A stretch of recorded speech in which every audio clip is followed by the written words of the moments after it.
إن الحمد لله نحمده ونستعينه ونستغفره ونعوذ بالله من شرور أنفسنا ومن سيئات أعمالنا من يهده الله فلا مضل له ومن يضلله فلا هادي له وأشهد أن لا إله إلا الله وأشهد أن محمدا عبده ورسوله أما بعد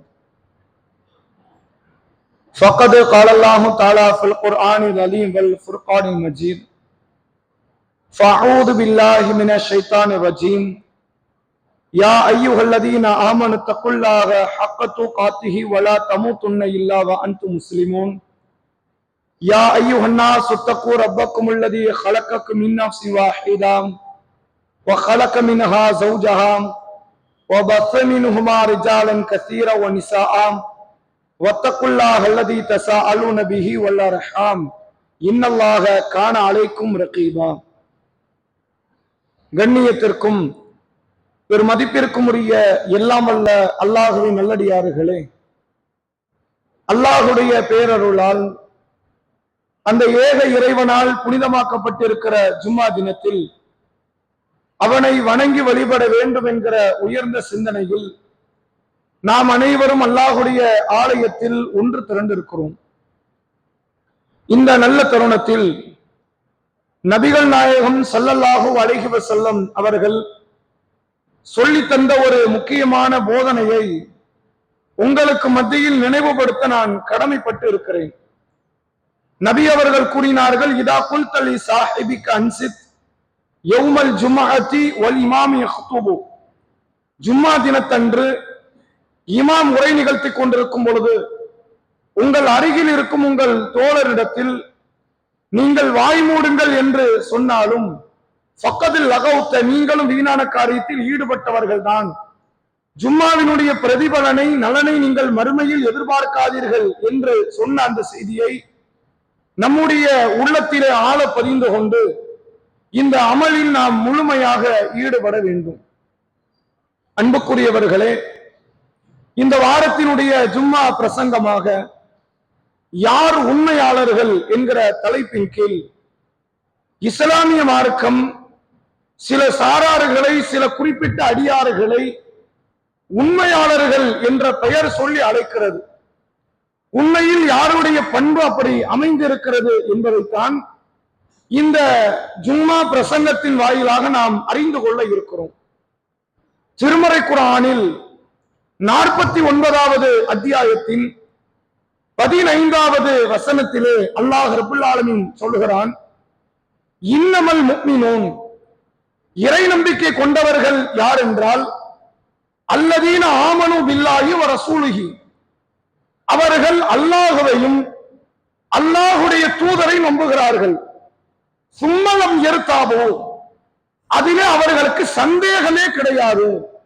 அல்லாஹ்வை நம்பி இருப்பார்கள், அல்லாஹுடைய நபியை நம்பி இருப்பார்கள், அதில் அவர்களுக்கு ஒருபோதும் சந்தேகம் வராது. வஜாஹது பில்லாஹி வஜாஹது பி அம்வாலிஹிம் வ அன்ஃபுஸிஹிம், அல்லாஹுடைய பாதையில் தங்கள் உயிரால் தங்கள் பொருளாதாரத்தால் அவர்கள் போரிடுவார்கள். ஃபீ சபீலில்லாஹ், இறை பாதையில் அந்த போராட்டம் இருக்கும். உலாயிக ஹுமுஸ் ஸாதிகூன், இவர்கள்தான் உண்மையாளர்கள் என்று 49வது அத்தியாயத்தின் 15வது வசனத்திலே அல்லாஹ் பேசக்கூடிய வார்த்தையை நாம் பார்க்கிறோம். அப்ப உண்மையாளர்கள் யார் என்பதற்கு அல்லாஹ் வரைவிலக்கணம் தருகிறான். யார் அல்லாஹ்வையும் நபியையும் நம்பி தாங்கள் கொண்டிருக்கிற நம்பிக்கையிலே சந்தேகம் கொள்ளாமல் இருக்கிறார்களோ, அல்லாஹ்வுடைய பாதையில் தங்கள் உயிரால் பணத்தால் போரிடுகிறார்களோ, இவர்கள்தான் உண்மையாளர்கள் என்று இறைவன் சொல்லுவதை நாம் பார்க்கிறோம். அப்போ ஒரு ஈமான் கொண்டவரிடத்தில் அவர் நம்பிக்கை கொண்டிருக்கிறார் என்பதையும் தாண்டி அந்த நம்பிக்கையில் கலப்படம் இருக்கக்கூடாது. அல்லாஹ்வை நம்பியவர்கள், அல்லாஹுடைய நபியை நம்பியவர்கள், மறுமையை நம்பியவர்கள் நாம கரெக்டா தான் நம்புறோமா, ஒருவேளை தவறான பொய்யான கருத்துக்களை நம்பி இருக்கிறோமா என்று அவருக்கு இது போன்ற சந்தேகங்கள் வராது. தெல்ல தெளிவாக நான் நம்பி இருப்பது உண்மைதான், அல்லாஹ் உண்டு, அல்லாஹுடைய தூதர் அவர்கள் ஒரு உண்மையில் நபிதான், மறுமை வரப்போது உண்மைதான் என்று தெள்ள தெளிவான, உறுதியான, ஆழமான, ஆணித்தரமான ஒரு நம்பிக்கை யார் உள்ளத்தில் இருக்கிறதோ அவர்கள் தான் உண்மையாளர்கள் என்று அல்லாஹ் சொல்கிறான். இங்க வந்திருக்கக்கூடிய அனைவருமே கலிமாவை ஏற்றவர்கள். நாம் அல்லாஹ் தான் கடவுள், முஹம்மது என்பவர் அல்லாஹுடைய தூதர், இறை தூதர் என்று நாம் ஏற்று இருக்கிறோம். ஏற்றுக்கொண்டது நாம் சொல்லிக் கொண்டிருக்கிற அந்த வாசகம் உளமாற ஏற்றிருக்கிறோமா என்றால் பல மக்களுடைய வாழ்க்கையில் அது வெளிப்படாது. அது வெறும் வாய் வார்த்தையாக இருக்கும். அல்லாஹ்வை கடவுள் என்பார்கள், அல்லாஹ்வால் எல்லாம் முடியும் என்பார்கள், அவன் நினைத்ததை படைப்பான் அழிப்பான் என்பார்கள். ஆனால் தங்கள் வாழ்க்கையில் ஒரு பிரச்சனை என்று வரும்போது அந்த கொள்கையை தூக்கி எறிந்து விடுவார்கள்.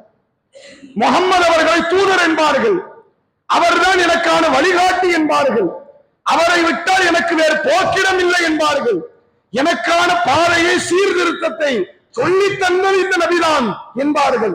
ஆனால் தங்கள் வியாபாரம், தங்கள் திருமணம், தங்கள் சுய காரியங்கள் என்று வரும்பொழுது நபியின் கொள்கையை தூக்கி எறிந்து விடுவார்கள். அப்ப நாவல இருக்குது அல்லாஹ், நாவில் இருக்கிறது முஹம்மது நபி, செயலில் இல்லை என்றால் இவர்கள் தாங்கள் கொண்ட கொள்கையில், நம்பிக்கையில் சந்தேகத்தை வெளிப்படுத்திய பொய்யர்கள். யாருக்கு சந்தேகம் வராதோ அவர்கள் தான் உண்மையாளர்கள் என்று அல்லாஹ் சொல்லக்கூடிய வார்த்தை பார்க்கிறோம். ஏன் இந்த நிலை? மார்க்க செய்திகளை கடைபிடிப்பதில் ஏன் ஒவ்வொருவருக்கும் ஒவ்வொரு விதமான நிலைகள்? திருமணம் என்று வரும்போது ஏன் தடம் புரண்டு விடுகிறோம்? வியாபாரம் என்று வரும்பொழுது வட்டி எப்படி ஹலாலாக மாறுகிறது? நான் ஏன் இந்த குர்ஆனுக்கு விரோதமாக நடக்கிறேன்? நான் ஏன் நபிகளார் சொன்ன வார்த்தைக்கு மாற்றமாக நடக்கிறேன் என்பதை கொஞ்சம் ஆழமாக நீங்கள் சிந்தித்து பார்த்தால் இஸ்லாமிய மார்க்கத்தை நாம் உண்மையில் புரிந்து கொள்ள வேண்டிய விதத்தில் புரிந்து கொள்ளவில்லை என்று அர்த்தம். எப்படி புரியல? இதை எப்படி புரிய வேண்டுமோ, எப்படி இந்த மார்க்கத்தை விளங்கிக் கொள்ள வேண்டுமோ அப்படி இந்த மார்க்கத்தை நாம் விளங்கிக் கொள்ளவில்லை. சஹாபாக்களை நீங்கள் பார்க்கலாம். நபிகளாரை பார்த்து ஈமானை கொண்டு தங்கள் வாழ்க்கையில் எல்லா சுகதுக்க காரியங்களிலும் இஸ்லாத்தை கடைபிடித்த அந்த நபித்தோழர்கள் எப்படி அவர்கள் மார்க்கத்தை இவ்வளவு தெள்ள தெளிவாக கடைபிடித்தார்கள்? அவர்களால் கடைபிடித்த முடிந்த காரியம் ஏன் என்னால் கடைபிடிக்க முடியவில்லை என்றால் அவர்கள் மார்க்கத்திற்கு முதன்மை இடம் கொடுத்தார்கள். ஏனைய காரியங்களுக்கு அடுத்தடுத்த இடங்களுக்கு தான் தந்தார்கள். எனக்கு எதுவா இருந்தாலும் முதல்ல மார்க்கம், பிறகு தாய் தந்தை. எனக்கு முதலில் மார்க்கம், பிறகு மனைவி பிள்ளைகள். எனக்கு முதலில் மார்க்கம், பிறகு வியாபாரம். எனக்கு முதலில் மார்க்கம், பிறகுதான் உலக காரியம் என்று தங்கள் வாழ்க்கையில் ஏற்படுகிற எல்லா பிரச்சனைக்கும் முதலில் மார்க்கத்தை அவர்கள் தேர்வு செய்தார்கள், பிறகு உலக காரியங்களை தேர்வு செய்தார்கள். அந்த விதத்தில் அவர்கள் மார்க்கத்தை புரிந்ததால் தான் அவர்களால் தடம்புறாமல் வாழ முடிந்தது என்பதை பார்க்க முடிகிறது. சாத் பின் அபி வக்காஸ் என்கிற ஒரு நபித்தோழர், இந்த நபித்தோழர் விஷயத்தில் ஏறத்தாழ குர்ஆன்ல 4 இடத்தில் இவரை குறித்து வசனம் பேசுகிறது. இவர் பேர் வரல குர்ஆனில், ஆனால் இவருடைய காரியங்களை குறித்து அல்லாஹ் குர்ஆனில் பேசுகிறான். அந்த அளவிற்கு மக்களால் அறியப்பட்ட பெரும் நபித்தோழர்கள் ஒருவர் சாத் பின் அபி வக்காஸ் ரலியல்லாஹு அவர்கள். ஒரு முறை இவர் ஆரம்பத்தில் இஸ்லாத்தை ஏற்ற தருணம். அவருடைய தாயார் மாற்று மதத்தை சார்ந்தவர், இஸ்லாத்துக்கு வரல. இஸ்லாமிய கொள்கையை நிராகரிப்பதோடு அதை வெறுக்கிற இடத்தில் இருந்தார். அந்த கொள்கைக்கு போகக்கூடாது, அந்த கொள்கை இல்லாம ஆக்கிடணும் என்ற மனநிலை கொண்ட பெண்ணுக்கு உள்ள மகனாக இந்த சாத் பின் அபி வக்காஸ் இருக்கிறார். இவர் இஸ்லாத்தை ஏற்றுக்கொள்கிறார். தாய்க்கும் இவருக்கும் ஒரு பெரிய பனிப்போர் ஏற்படுகிறது. தாய் பலமுறை சண்டையிடுறான், நீ அந்த மார்க்கத்தில் இருக்கிறது சரியில்லை, நமக்கு தந்தை உருவாக்கிய, நம்முடைய முன்னோர்கள் உருவாக்கிய மார்க்கம் இருக்குது, நீ அந்த மார்க்கத்தை தூக்கி எறிஞ்சிரு, நம்ம எல்லாம் சேர்ந்து இந்த மார்க்கத்தை கடைபிடிப்போம் என்று தாய் தன்னுடைய மகனுக்கு அன்பான அழைப்பை தருகிறார். மகன் ஏற்றபாடு இல்லை. மகனை பல்வேறு விதமாக அவர் பிளாக்மெயில் பண்றாங்க. என்ன செய்யறார்கள் தெரியுமா? உன் மார்க்கம் என்னப்பா சொல்லுது, உன் தூதர் என்ன சொல்றாரு, தாய்க்கு கட்டுப்பட சொல்றாரா இல்லையா? நான் தாய், நான் சொல்றேன், உன் மார்க்கத்தை விட்டு வெளியே வந்து, அந்த மார்க்கம் நமக்கு வேண்டாம் அப்படிங்கிறாங்க. இவர் கேட்டபாடு இல்லை. கடைசியாக வெறுத்து போய் இவர் என்ன சொல்லுகிறார் என்றால், தாயார் சொல்லுகிறார், நீ உன்னுடைய மார்க்கத்தை விட்டு வெளியேறாத வரை நான் சாப்பிடுவதாக இல்லை, நான் குடிப்பதாக இல்லை, நான் பட்டினி கிடந்து சாக போகிறேன், நான் சாகக்கூடாதுன்னு நினைச்சேன்னா இஸ்லாத்தை விட்டு வெளியே பண்றாங்க. எவ்வளவு பெரிய பிரச்சனை தெரியுமா? சாயா மார்க்கமா என்ற பிரச்சனை. இவ்வளவு பெரிய பிரச்சனையை அனுபவிக்கிற சாது பின் அபீ வக்காஸ் ரலியல்லாஹு எனக்கு தாய் முக்கியம் தான், தாய் எனக்கு மேன்மைக்குரிய ஒரு இடத்தில் உள்ளவர் தான், மாற்றம் இல்லை. ஆனா அதுக்காக எல்லாம் படைச்சவனை நான் பகைக்க முடியாது, அதுக்காக எல்லாம் இந்த மார்க்கத்தை விட்டு வெளியேற முடியாது. நாளை மறுமை நாள்ல என் தாய் தான் சொன்னார் என்று அல்லாஹ்ட்ட பேசி நான் தப்பிக்க முடியுமா? யா அல்லாஹ், என் தாய் என்கிட்ட என்னெல்லாமா பிளாக்மெயில் பண்ணிட்டாங்க, அவங்க பேச்ச கேட்டேன், நான் மார்க்கத்தை கைவிட்டு விட்டேன் என்று அல்லாஹ்விடத்தில் சொன்னால் எடுபடுமா? சரி, அல்லாஹ்ட்ட சொல்றது விடுங்க, என் தாய் எனக்கு கூட மறுமையில் வந்து நிற்பாங்களா? முதல்ல பக்கபலமாக திருமறை குர்ஆனில் அல்லாஹ் சொல்கிறான், யௌம யஃபிருல் மர்உ மின் அஹீஹி, மறுமை நாளில் ஒருவன் தன் சகோதரனை விட்டு ஓடுவான், ஓ உம்மிஹி வ அபீஹி, தன் தாயை விட்டு தந்தை விட்டு ஓடுவான், ஓ சாஹிபத்திஹி வ பனீஹி, தன் மனைவி விட்டு பிள்ளைகளை விட்டு ஓடுவான். எல்லாத்தையும் விட்டு நான் ஓடிடுவேன், என்ன விட்டு எல்லாரும் ஓடிடுவாங்கன்னா நான் ஏன் உங்கள் பேச்சுக்கு கட்டுப்படணும்? என்ன அவசியம் வந்தது? நான் மார்க்கத்துக்கு கீழ்படிந்த மறுவில் வெற்றி அடையலாம். நான் மார்க்கத்தை விட்டுட்டு உங்க பேச்சை கேட்டா மறுமையில நீங்க எனக்கு பரிந்துரை செய்ய மாட்டீங்களே, நீங்க ஒரு பக்கம் ஓடி விடுவீர்களே, அதை என்னை யார் காப்பாற்றுவார்? அதனால் என் தாயே, நீங்கள் சாப்பிடவே இல்லை என்றாலும் எனக்கு அதை பத்தி கவலை இல்லை, நான் இந்த மார்க்கத்தை விட்டு வெளியேற மாட்டேன் என்று அந்த மார்க்கத்தினுடைய கொள்கை கோட்பாடுகளை உளமாற கடைபிடித்தவர்கள் அவர்கள். இத சந்தேகமே இல்லாத ஈமான் அர்த்தம். நமக்கு எப்படி சந்தேகம் வரும் தெரியுமா?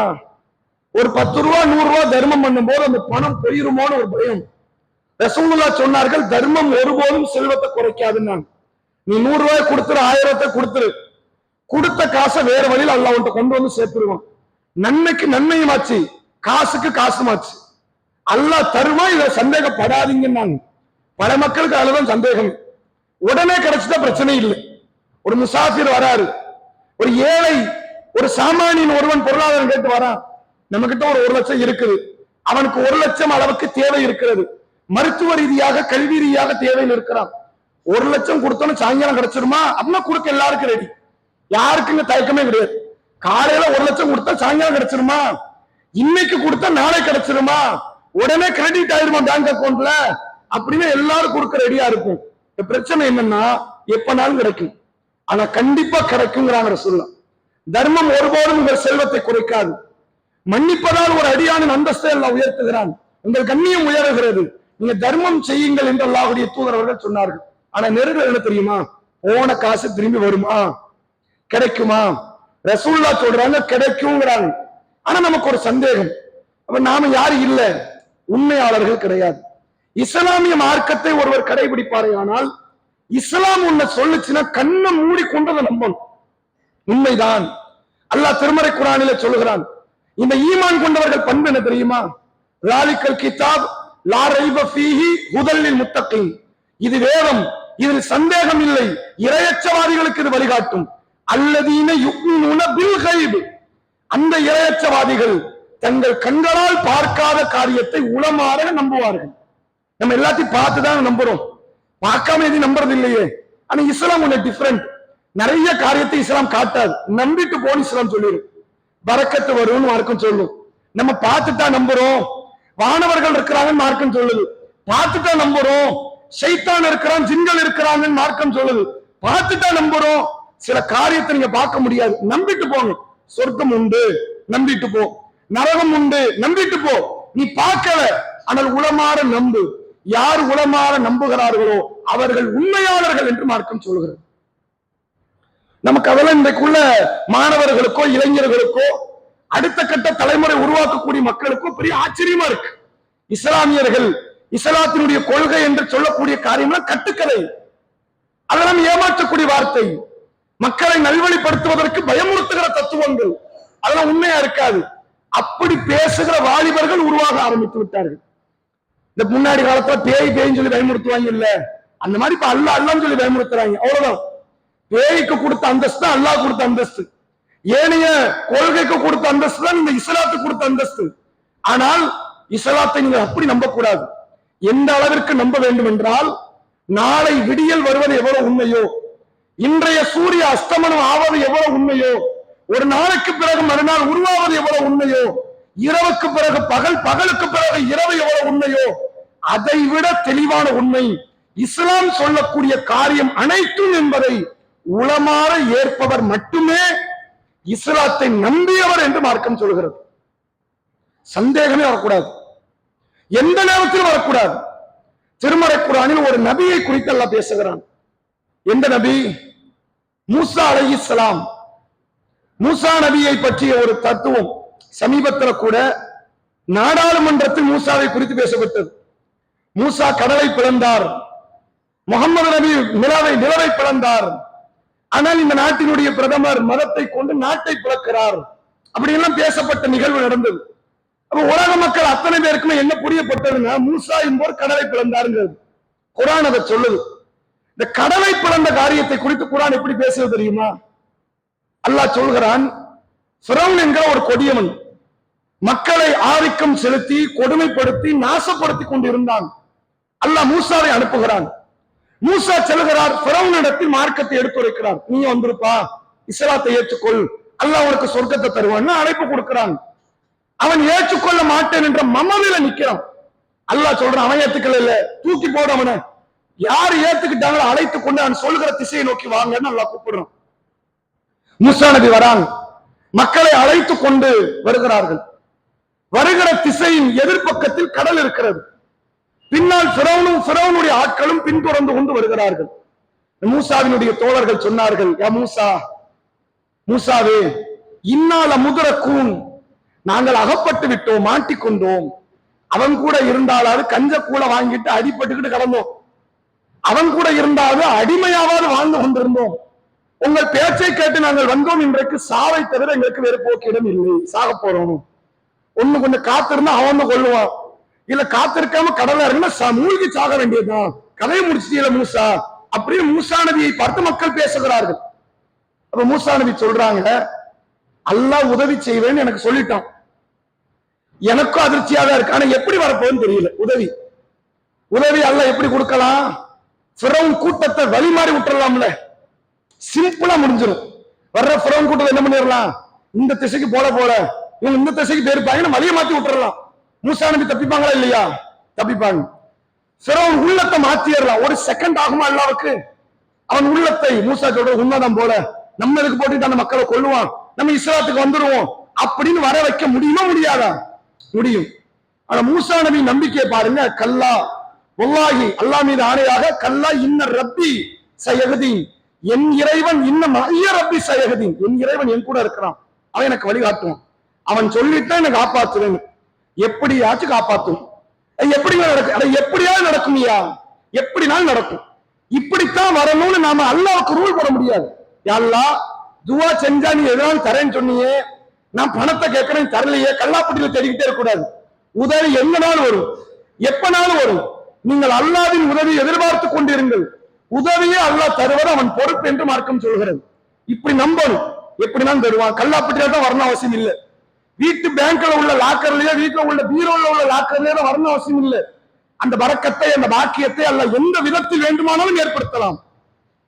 மூசா நபி சொன்னார்கள், என் இறைவன் என்னோடு இருக்கிறான், அவன் எனக்கு வழிகாட்டுவான் என்றார்கள். அல்லாஹ் உடனே சொல்கிறான், யா மூசா இத்ரிப் அஸாக்கல் பஹர், மூசாவே உங்கள் கைத்தடியை கொண்டு கடல் அடிங்கிறான். கடல் அடிக்கப்படுகிறது. கடல் இரண்டாக பிளக்கப்பட்டதுன்னு அல்லாஹ் குர்ஆன்ல சொல்றான். இது பெரிய காரியம். இதை விட சாதாரண காரியம் எது? ஃபிரௌனை வழிமாற விட்டுறலாம். அதை விட சாதாரண காரியம் என்னது? அந்த ஃபிரௌனை இஸ்லாத்துக்குள்ள கொண்டு வந்துடலாம். ஆனா அல்லாஹ்வை பொறுத்த வரைக்கும் எல்லாமே அல்லாஹ்க்கு லேசுதான். அல்லாஹ்வை பொறுத்த வரைக்கும் இது பெருசு, இது சின்னதுன்னு அவனுக்கு கிடையாது, நமக்கு உண்டு. இது பெரிய காரியம்லப்பா, இது சின்ன காரியம்லப்பா நம்ம சொல்லுவோம். அல்லாஹ்வை பொறுத்த வரைக்கும் எனக்கு எல்லாமே ஒரே காரியம் தான், எனக்கு எல்லாமே லேசுதான். கடலை பிளந்து அந்த சமுதாயத்தை காப்பாற்றினான் என்று திருக்குர்ஆன் பேசுகிறது. நீங்கள் ஆழமாக நம்பினால், அல்லாஹ் மீது உளமாற நம்பிக்கை வைத்தால், எவ்வளவு பெரிய விரோதிகள், உங்களுக்கான பகைவர்கள் ஆயுதங்களை எடுத்துக்கொண்டு உங்கள் கழுத்தினுடைய நுனியை வெட்டுவதற்கு பக்கத்தில் நெருங்கினாலும் சரி, இறை உதவி உங்களுக்கு இருக்குமே ஆனால், கிடைக்கும் என்ற நம்பிக்கை இருக்குமே ஆனால், அல்லாஹ் கட்டாயம் உங்களை காப்பாற்றுவான். இது அல்லாஹ் கொடுக்கிற வாக்குறுதி. திருமறை குர்ஆன் சொல்லுகிறது, வல்லாஹு லா யுக்லிஃபுல் மீஆத், அல்லாஹ் வாக்குறுதிக்கு மாறு செய்ய மாட்டான். அப்ப அல்லாஹ் இல்ல ஒரு காரியத்தை நான் செய்யறேன்னு சொல்லிட்டு நான் செய்யலைன்னா நான் மனுஷன், நான் படைப்பு, நான் அப்படிதான் இருப்பேன். 4 காரியம் வாக்குறுதி கொடுப்பேன், அதுல 3 செய்ய மாட்டேன், 1 செய்வேன். ஏன்னா நான் மனிதன். கால நேரம் என்ன சார்ந்தது இல்லை, ஆற்றல் அதிகாரம் என் கையில கிடையாது. அல்லாஹ் செய்யறேன்னு சொன்னா 4 இல்லை, 40 சொன்னா 40 நடத்துவான், 400 சொன்னா 400 நடத்துவான். ஏன்? அவன் ஆற்றல் பொருந்தி அல்லாஹ். ஒரு நாள் பொழுது கூட தன் வாக்குறுதிக்கு அல்லாஹ் மாறு செய்ய மாட்டான். அல்லாஹ் சொல்றான், நீ வட்டியை விடு, மோசடியை விடு, ஏமாற்றுவதை விடு, அடுத்தவர்களுக்கான அயோக்கியத்தனத்தை எல்லாம் கைவிட்டு விடு. அல்லாஹ் இதையெல்லாம் விட்டா பணம் கிடைக்காது. நான் சொல்றேன் பணம் கிடைக்கும். இந்த உலகத்தில் மோசடி விட்டா பணம் கிடைக்காது தெரியுமா? எவன் ஏமாத்தல, எல்லாம் ஏமாத்தலும் செய்யறாங்க. அவன் கோடி கோடியா அடிக்கிறான். நம்ம ஒரு 10 ரூபா 100 ரூபா அடிச்சா என்ன தப்பா அப்படின்னு என்ன வருதா? அல்லாஹ் சொல்றான், நீ மோசடி செய்யாத, அதுல பறக்கத்து கிடையாது. எல்லாம் கண்ணெதிரில வீடு கட்டுறான், கண்ணெதிரில BMW கார்ல போறான், கண்ணெதிரில சொகுசா இருக்கிறான், கண்ணெதிரில இருக்கிற மாதிரி இருக்கும். நான் வாக்குறுதி அளிக்கிறேன், அவனுடைய சொத்து பொருளாதாரம் அழியும். நீ நேர்மையா நட, உனக்கான பொருளாதாரத்தை அபிவிருத்தி தருவது என்னுடைய பொறுப்புங்கிறாங்க. இன்னல்லாஹு யப்சுத்து ரிஸ்க லிமன் யஷா வ யக்திர், தான் நாடியவர்க்கெல்லாம் செல்வத்தை தாராளமாக வழங்குகிறான், தான் நாடியவர்க்கு அல்லாஹ் குறைத்து விடுகிறான். நீ யாரு மேல நம்பிக்கை வைக்கணும்? உனக்கு கடன் தரக்கூடியவன், உன்னிடத்தில் பொருளாதாரத்தை கொடுத்து பொருளை வாங்கக்கூடிய நுகர்வோர், ஒரு கஸ்டமர், உனக்கான பேசஞ்சர், உனக்கான உன்னிடத்தில் யார் வியாபாரம் செய்கிறார்களோ அத்தகையவர்கள், அவங்கதான் நம்பணுமா? நீ என்ன நம்புங்க? நான் இருக்கிற, நீ ஏன் கவலைப்படுற? நான் உன் கூட இல்லையா? உனக்கு உதவி செய்ய மாட்டேனா? நீ கேட்டு நான் கண்ணு கொடுத்தனா? நீ கேட்டு நான் இதயம் கொடுத்தனா? நீ கேட்டு உனக்கு சோறு கொடுத்தனா? நீ கேட்காம கொடுத்த எனக்கு நீ கேட்டு நான் தர மாட்டேனா? உனக்கு என்ன வேணும்னு கேளு, நான் தரேன். திருக்குறானில் சூரா பக்கராவில் அல்லாஹ் சொல்லுகிறான், வைதா சாலக்க இபாதி அன்னி ஃபஇன்னி கரீப், நபியே என்னை பற்றிய நடிகார்கள் உங்களிடத்தில் கேட்டால் நீங்கள் சொல்லுங்கள், நான் பக்கத்தில் இருக்கிறேன். உஜீபு தாவத்த தாயிதா தானி, கேட்பவன் என்னை கேட்கட்டும், நான் பதில் கொடுக்கிறேங்கிறான். நான் ரெடியா இருக்கிறேங்கிறான். என்னடா வேணும் உனக்கு? உள்ள இல்லையா என்ற கேள்றான், பணம் இல்லையா என்ற கேளு, வீடு இல்லையா என்ற கேளு, வேலை இல்லையா என்ற கேளு, நான் தரேங்கிறான். ஆனா எப்படி கேட்கணும் தெரியுமா? நான் கேட்டா அல்லாஹ் தருவான்ற நம்பிக்கையோட கேட்கணும். தருவானா? அந்த சோதிக்கலாம் கூடாது. எதுக்கும் கேட்டு வைப்போம், ஒரு 4 கோரிக்கை வச்சு பார்ப்போம், கிடைச்சாலும் கிடைக்குமா இல்லையா? லாட்டரி டிக்கெட் மாதிரிதான், ஒரு 10 டிக்கெட் வாங்கி வைப்போம், திடீர்னு விழுந்துருச்சுன்னா பம்பர் பரிசு, அது மாதிரி அல்லாஹ்ட்ட எப்படி கேட்க கூடாது. அல்லாஹ் இவங்களை தான் சொல்றோம் பொய்யர்கள்ங்கிறான். இவன் உள்ளத்துல ஈமான போகலங்கிறான். நான் தருவேன்னு நீங்க நம்பினா உளமாற நம்பிக்கைங்க, நான் தருவேன். எந்த அளவிற்கு அந்த நம்பிக்கை ஆழமாக அந்த மக்கள் மத்தியில் இருந்தது தெரியுமா? அல்லாஹ்வுடைய ரசூல் அவர்களை சொல்லலாம். நபிகள் பெருமகனார் அவர்கள் ஏராளமான சித்திரவதைகளுக்கு ஆளாக்கப்பட்டார்கள் மக்காவில். மக்காவில் ஆரம்பத்த ரசூலா யாரும் டச் பண்ண முடியாது. நபிகளாருடைய பெரிய தந்தை அபூ தாலிப் நபிகளாருக்கு ஒரு பெரும் பக்கபலமாக நின்றார். அவர் காஃபிர், ஆனா என் தம்பி பையனை தொடக்கூடாதுன்னு தெளிவா நின்னார். அவர் மௌத்தான உடனே ரசூலுல்லாஹ் மீது மிகப்பெரிய ஒரு அநியாயத்தை கட்டவிழ்க்க ஆரம்பித்தார்கள். நபி தொலை போனாங்கன்னு விடமாட்டாங்க. ஒட்டகம் மலக்குடலை கொண்டு வந்து சுஜூது செய்யும் போது முதுகுல போட்டுருவாங்க. என்னென்ன செய்ய முடியுமோ ரசூலுல்லாஹ் அவ்வளவு கேவலப்படுத்தினாங்க, இழிவுபடுத்தினாங்க. எந்த அளவுக்கு தெரியுமா? ரசூல் ஸல்லல்லாஹு அலைஹி வஸல்லம் அவர்கள் நம்ம இனிமேல் வாழவே முடியாதுன்ற இடத்துல, இனிமேல் இந்த ஊர்ல இருக்கவே முடியாதுங்கிற சூழ்நிலை உருவாக்கி கொண்டு நிலையில் மக்காவில் இருந்து மதீனாவுக்கு போறாங்க.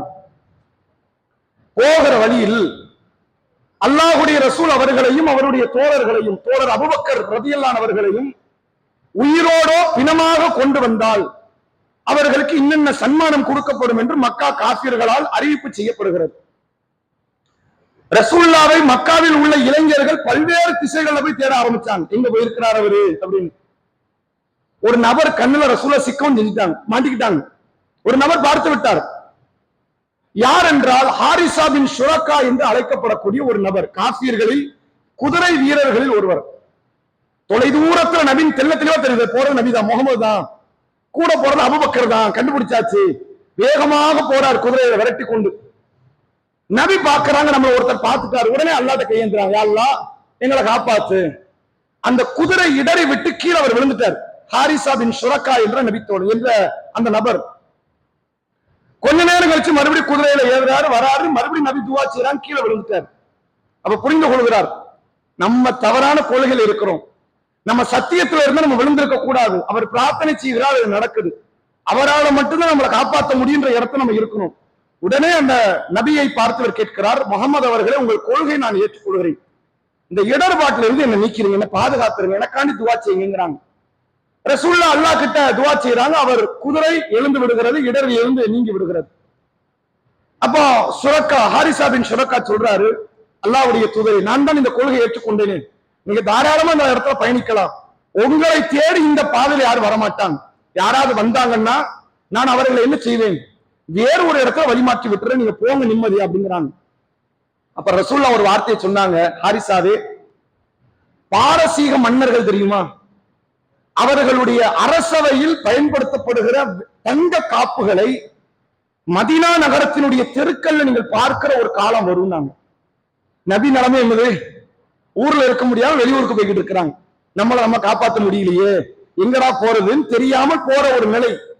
ஆனால் இந்த நபி சொல்றாங்க, பாரசீகம் என்பது அன்றைக்குள்ள அமெரிக்கா, அன்றைக்குள்ள ரஷ்யா, அன்றைக்குள்ள சீனா, அதை தொடவே முடியாது என்ற அளவிற்கு உச்சாணி கொம்பில் இருந்த பாரசீகன் நாட்டினுடைய அரசவையில் உள்ள தங்க காப்புகள் நான் செல்கிற இந்த மதீனா நகரத்தினுடைய தெருக்களில நீங்கள் பார்க்கிற ஒரு காலம் வரும். ஈமான் கொள்ளாத யார் இந்த வார்த்தை கேட்டாலும் சிரிப்பு தான் வருவது. கேட்டால் உங்களே காப்பாற்ற முடியல, ஊரை விட்டு போய்கிட்டு இருக்கிறீங்க, இதுல அவன் வீட்டுல உள்ள அவன் அரசவைக்கு போக முடியுமா, அனுமதி இல்லாம போக முடியுமா, அவன் நாட்டுக்குள்ள இறங்க முடியுமா, அவன் தங்க காப்பு உங்களுடைய தேசத்தின் தெருக்களின் மண்ணில நடக்குங்கிறீங்களே, சிரிப்பு தான் வரும். ஆனால் ஈமான் கொண்ட ஹாரிசா பின் ஷுரக்கா சொன்னார், அப்படியா, அப்படி நடக்கும், நான் அதை நம்புறேன் அப்படின்னு சொல்லிட்டு போயிட்டார். காலங்கள் உருண்டோடுகிறது. இவர் மீண்டும் மதீனா நகரத்துக்கு இஸ்லாத்தை ஏற்றுக்கொண்டு ஹிஜ்ரத்தை செய்து வருகிறார். ரசூலுல்லாஹ் ஆட்சி அமைக்கிறாங்க. பாரசீக ரோமுக்கு எதிராக யுத்தங்கள் ஆரம்பிக்குது. ரசூலுல்லாஹ் மௌத்தாயிட்டாங்க. அபூபக்கர் ஆட்சி காலம், உமர் ஆட்சி காலம். உமர் ஆட்சி காலத்துல பாரசீகம் வெற்றி கொள்ளப்படுகிறது. அங்கிருந்து அவர்களுடைய பொருளாதாரங்கள் பணக்காரர்களிடம் இருந்து வசூல் செய்யப்பட்டு ஏழைகளுடைய நன்மைக்காக வேண்டி ஒவ்வொரு தேசங்கள் பகிர்ந்தளிக்கப்படுகிறது. மதீனா நகரத்துக்கு வருகிறது. ஹாரிசா பின் ஷுரக்கா ஒரு நாள் வீதியிலே பார்க்கிறார் தங்க காப்புகள். பார்த்து விட்டு இதன் அடையாளத்தை கேட்கிறார். இது பாரசீக மன்னர்கள் பயன்படுத்தக்கூடிய காப்புகள் என்று சொல்லப்படுகிறது. நீங்கள் நம்பினால் சாத்தியமே கிடையாதுங்கிற காரியத்தை அல்லாஹ் சாத்தியமாக்குவான். இம்பாசிபிள் அப்படிம்பாங்க, சாத்தியமே கிடையாது. ஆனா அல்லாஹ் அதை பாசிபிள் ஆக்குவான். எப்படி பாசிபிள் ஆக்குவான? கல்யாணம் ஆகி 10 வருஷம் ஆயிடுச்சு, மருத்துவமனைக்கு போன, பிள்ளையே இல்லைன்ட்டாங்க, கிடைக்கவே கிடைக்காதுன்ட்டாங்க, சொல்லிட்டாங்களா, உலகம் இம்பாசிபிள் கையை விரிச்சிருச்சு. இது அல்லாஹ் பாசிபிள் ஆக்கும். எப்படிங்க ஆக்குவான்? கன்னி பெண்ணுக்கு பிள்ளைய கொடுத்தவன் அல்லாஹ் உனக்கு கொடுக்க மாட்டானா? வயது முதிர்ந்த சக்கரியாவுக்கும் இப்ராஹிம் நபிக்கு பிள்ளை கொடுத்தவன் அல்லாஹ் உனக்கு கொடுக்க மாட்டானா? எனக்கு நான் கேட்டால் அல்லாஹ் தருவான் என்ற நம்பிக்கையோடு நீங்கள் அல்லாஹ்விடத்தில் கோரிக்கை முன்னெடுத்து வைத்தால் நீங்கள் எதை கேட்டாலும் அல்லாஹ் தருவான். ரசூலுல்லாஹ் உச்சபட்சமா ஒரு வார்த்தை சொன்னாங்க, ஜன்னத்துல் ஃபிர்தௌஸ் தெரியுமா, சொர்க்கத்துல இருக்கு, சொர்க்கத்தில் உயர்ந்த இடம். ரசூலுல்லாஹ் அதனுடைய அழகை வர்ணிக்கும் போது சஹாபாக்கள் சொல்றாங்க, அது நபிமார்கள் இடமா தான் இருக்கும், நாங்கெல்லாம் வரக்கூடிய இடமா இருக்காது, நபிமார்கள் போற இடம் அப்படிங்கிறாங்க. ரசூலுல்லாஹ் சொல்றாங்க, இல்ல, ஈமான் கொண்ட அத்தனை பேருக்கு அல்லாஹ் அந்த இடத்தை தருவான். நீங்க உங்க போராட்டத்தை கொண்டுதான், சும்மா போக முடியாது. எல்லாம் 5 வேளை தொழுதுட்டேன், ரமலான் மாசம் நோன்பு வச்சுட்டேன், எனக்கு அடுத்து தரமாட்டான். நீங்கள் அதை தாண்டி என்ன செய்தீர்கள், அதான் பிரச்சனை. நீங்கள் கடுமையாக இதற்காக உழைக்கணும்னு சொன்ன ரசூலுல்லாஹ் நம்மளை பார்த்து சொல்றாங்க, அல்லாஹ்விடத்தில் நீங்கள் சொர்க்கத்தை கேட்டால் ஃபஸ்அலில் ஃபிர்தௌஸ், அல்லாஹ்விடத்தில் ஃபிர்தௌஸை கேளுங்கள். எனக்கு கிடைக்காம நான் கேட்கணும். அதன் அர்த்தம் நான் பெருசா போராடல, 5 நேர தொழுகை எனக்கு தடவை தான் போட்டுக்கிட்டு இருக்குது, எனக்கு ரமலான் நோன்ப ஒரு மாதிரி அப்படி இழுத்து நெளிச்சுதான் புடிச்சுக்கிட்டு இருக்கிறேன், மேற்கொண்டு நான் மார்க்கத்தை கடைபிடிக்கல. ஆனா ரசூலுல்லாஹ் சொன்னாங்க, நீங்கள் சொர்க்கத்தை கேட்டால் ஃபிர்தௌஸை கேளுங்கள். நீ கேட்டா அவன் தருவான். நம்பிக்கையோடு கேட்பீர்களா மாட்டீர்களா என்பதுதான் இருக்கிறது. இந்த இஸ்லாம் என்பது வெறுமனே நம்ப சொன்ன வெறும் ஒரு தத்துவமாக மட்டும் பார்க்கப்படாது. இது உங்கள் உயிர் ஓட்டமாக இருக்கும். சூரியனை பார்க்கறது எப்படி உண்மை நம்புறீங்களோ, சூரியன் பார்க்காத சொர்க்கத்தை நீங்க உண்மை நம்பணும், சூரியன் அளவுக்கு நம்பணும். சந்திரன் உண்மை தானே, நம்ம ஒவ்வொரு மாசம் பார்த்துக்கிட்டு தான் இருக்கிறோம், முழு பௌர்ணமியும் பார்க்கிறோம், பிறையும் பார்க்கிறோம். அது எவ்வளவு உண்மையோ அதை விட 100 மடங்கு உண்மை நரகம் உண்மை. இந்த வானம் உண்மை எவ்வளவு உண்மை, நட்சத்திரம் எவ்வளவு உண்மை, பூமி எவ்வளவு உண்மை. அமெரிக்கா யாரும் பாத்தீங்களா? ஆனா அமெரிக்கா நம்ப தானே செய்யணும். ரஷ்யாக்கு யாரும் போனீங்களா? ரஷ்யா நம்ப தானே செய்றீங்க. அது எந்த அளவுக்கு உண்மையோ அதை விட 100 மடங்கு 1000 மடங்கு அல்லாஹ் உண்மை, அவன் சொன்ன வார்த்தைகள் உண்மை என்பதை உளமாற ஏற்று ஒருவர் செயல்படுவாரே ஆனால் அவர் கேட்கிற அத்தனை கோரிக்கைகளையும் அல்லாஹ் ரப்புல் ஆலமீன் நிறைவேற்றுவான் என்று திருமறை குர்ஆன் கொடுக்கிற வாக்குறுதி. நான் கேட்ட அல்லாஹ் கொடுக்கலையே, ஒருவேளை நம்ப வேண்டிய விதத்தில் நாம் நம்பாமல் கூட இருந்திருக்கலாம். ஒரு கொஸ்டின் மார்க் நமக்கு எப்போதுமே இருக்கும். அல்லாஹ் உண்மையா? அல்லாஹ் உண்மையா? முகமது வந்தாரோ அவர் உண்மையாளர் தானா? தூதர் தானா? மறுமை உண்மைதானா?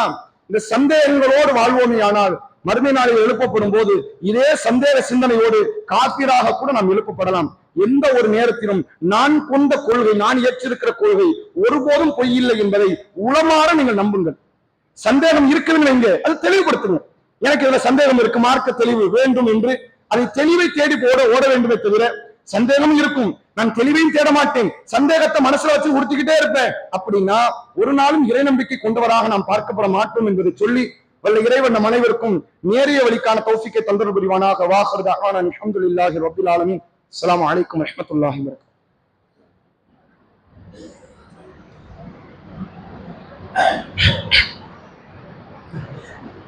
நஹ்மதுஹு வ நஸல்லி அலா ரசூலின் கரீம். அம்மா பாத்.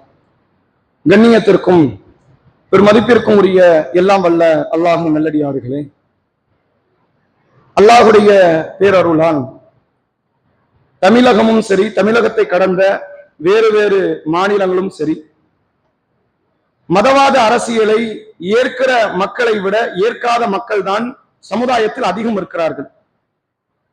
ஆனால் அதை வெளி உலகத்திற்கு காட்டாத வகையில் அரசியல் நடத்தி மதத்தை கொண்டு மக்களை கூறு போடக்கூடிய ஒரு நிகழ்வை தொடர்ச்சியாக தற்பொழுது ஒன்றிய அரசு அதை ஆட்சி செய்து கொண்டிருக்கக்கூடிய கட்சி ஒரு 12 ஆண்டுகளுக்கு நெருக்கமாக இதை செய்து கொண்டிருக்கிறார்கள். இது இவர்களுடைய 100 ஆண்டு கால திட்டம். இது நேற்றுக்கு இன்னைக்கு சிலபஸ் உருவாக்கி இந்த திட்டத்தை அவர்கள் கொண்டு வரவில்லை.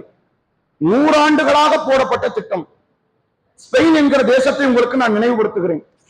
ஏறத்தாழ ஜெர்மனுக்கு அருகில் உள்ள இத்தாலி, ஸ்பெயின் போன்ற தேசங்களில் அந்த ஸ்பெயின் என்ற தேசம் உஸ்மான் ரதியல்லான் அவர்கள், ரசூலுல்லாஹ்வுடைய மருமகன்மார்களில் ஒருவர் உஸ்மான், அவர் ஆட்சி காலத்திலே ஸ்பெயினுக்குள்ள இஸ்லாம் போயிடுச்சு. ஸ்பெயின் எவ்வளவு தூரத்தில் இருக்கு, அவ்வளவு தொலைதூரம் வரைக்கும் இஸ்லாம் நுழைந்தது. அப்போது நுழைந்த இஸ்லாம் பெரும்பகுதியான மக்கள் அந்த மார்க்கத்தை ஏற்றார்கள். ஏற்றதோடு அந்த மார்க்கத்தை கடைபிடிக்கிற மக்களிடத்தில் அந்த மக்கள் எல்லாம் ஆட்சியை கொடுக்க ஆரம்பித்தார்கள். ஸ்பெயின் தேசம் ஏறத்தாழ 1200 வருஷத்துக்கு முன்னாடி இஸ்லாம் வந்து ஆட்சி அமைத்த தேசம். அது இந்தியாவில் முஸ்லிம்கள் ஆட்சி இல்ல, அது முஸ்லிம் ஆட்சி என்பதை விட முகலாயர்கள் ஆட்சி என்று சொல்லலாம். ஆனா ஸ்பெயின்ல வந்தவர்கள் முஸ்லிம்களுடைய ஆட்சி, குர்ஆன் ஹதீஸின் அடிப்படையிலான ஒரு ஆட்சி கட்டமைக்கப்பட்டது. இன்றைக்கும் அதனுடைய கட்டிடக்கலை, அதனுடைய கல்வி சான்றுகளை 800 வருடங்களுக்கு முன்பு உள்ளதை எடுத்து பார்த்தால் முஸ்லிம்கள் அங்கு பெரும் பெரும் விஞ்ஞானிகள் உருவாகி இருப்பார்கள் என்பதை நீங்கள் பார்க்கலாம். ஏன்னால் அதெல்லாம் கிறிஸ்துவ தேசம். அந்த தேசத்தில் இஸ்லாம் வளர்வதற்கு இந்த இஸ்லாம், அந்த மார்க்கத்தினுடைய கொள்கை ஒரு காரணம். ஆனா இப்போது இஸ்லாம் அங்கு வளர்ச்சி இல்லை. இஸ்லாத்தை தொடை தெரியக்கூடிய ஒரு நிகழ்வு அங்கு நடைபெற்றது. எதனால் நடைபெற்றது என்றால், 800 ஆண்டு கால அவர்கள் வரலாற்றை திரித்து பள்ளிகள் இடிக்கப்பட்டு பொய் பிரச்சாரங்கள் செய்யப்பட்டு மத ரீதியான ஒரு பிளவு ஏற்படுத்தப்பட்டு ஒரு 200 ஆண்டுகளுக்கு முன்பாக இஸ்லாம் இல்லாத தேசம் இந்த ஸ்பெயின் என்று அறிவிப்பு செய்யப்பட்டது. அதே தத்துவத்தை இன்றைக்கு ஒன்றிய அரசாக இருக்கக்கூடிய கட்சி மக்கள் மத்தியில் நடைபெற்றுக் கொண்டிருக்கிறது. எங்கெல்லாம் மதத்தை உருவாக்கலாம், கொண்டு வரலாம், எதை மக்களை மதத்தை கொண்டு பிரிக்கலாம் என்ற அடிப்படையில் தான் தற்போது நடைபெற்ற திருப்பரங்குன்றம் மலையினுடைய பிரச்சனை நீங்கள் பார்க்கலாம். 100 ஆண்டுகள் 200 ஆண்டுகளாக அங்க இருக்கக்கூடிய முஸ்லிம்களும் சரி, முஸ்லிம் அல்லாத மக்களும் சரி, பிளவு இல்லாதவர்களாக நேர்பட வாழ்ந்து கொண்டிருக்கிறார்கள். ஆனால் இங்க பேசப்பட வேண்டிய பிரச்சனை 1000 நடக்குது. அது எதையுமே இங்க பேசல. தேவையில்லாத கருத்துக்களுக்காக வேண்டி ஒரு 144 தடை உத்தரவை மீறி ஆர்ப்பாட்டம் நடத்தி அதை ஒரு பிரச்சனையாக மாற்றுகிறார்கள் என்றால் இவர்களுடைய இலக்கு எது தெரியுமா? முஸ்லிமா இருந்தாலும் சரி, ஹிந்துவா இருந்தாலும் சரி, அடிச்சுக்கிட்டே சாவுங்க, உங்களுக்கு காரணம் வைத்து நாங்கள் பொருளாதாரத்தை சம்பாதிப்போம். இதுதான் அவருடைய இலக்கு. இந்துக்களை காப்பாற்ற வேண்டும் என்பதெல்லாம் இலக்கு இல்லை. காப்பாற்ற வேண்டும்னா எவ்வளவோ இடங்கள்ல எத்தனையோ பல இந்து மக்கள் பாதிக்கப்படுகிற இடத்துல இருக்கிறாங்க. யாரும் போய் காப்பாற்றுறதுலாம் கிடையாது. மதத்தை கொண்டு மக்களை பிளவுபடுத்தக்கூடிய ஒரு காரியம். இவர்களை எதிர்கொள்ள வேண்டும் என்றால் நமக்கு கிடைத்த ஒரே துருப்பு சீட்டு ஆயுதம் என்பது கல்வி என்பதை தவிர வேறு இல்லை. ஒவ்வொரு நபரும் தங்களுடைய பிள்ளைகளை தலை சிறந்த கல்வியாளர்களாக அதிகாரம் மிக்கவர்களாக மாற்றுவதற்கான முயற்சிகளில் ஈடுபடுங்கள். அது இந்த சமுதாயத்தை தூக்கி நிறுத்துமா? ரப்ப தவிர யாரும் சமுதாயத்தை தூக்கி நிறுத்த போறது இல்லை. குறைந்தபட்சம் பேசுவதற்கு நாக்கு தடித்த நபர்களையாவது உருவாக்க வேண்டும். குறைந்தபட்சம் வாய் உள்ள தொண்டை கட்டக்கூடிய நபர்களையாவது உருவாக்க வேண்டும்.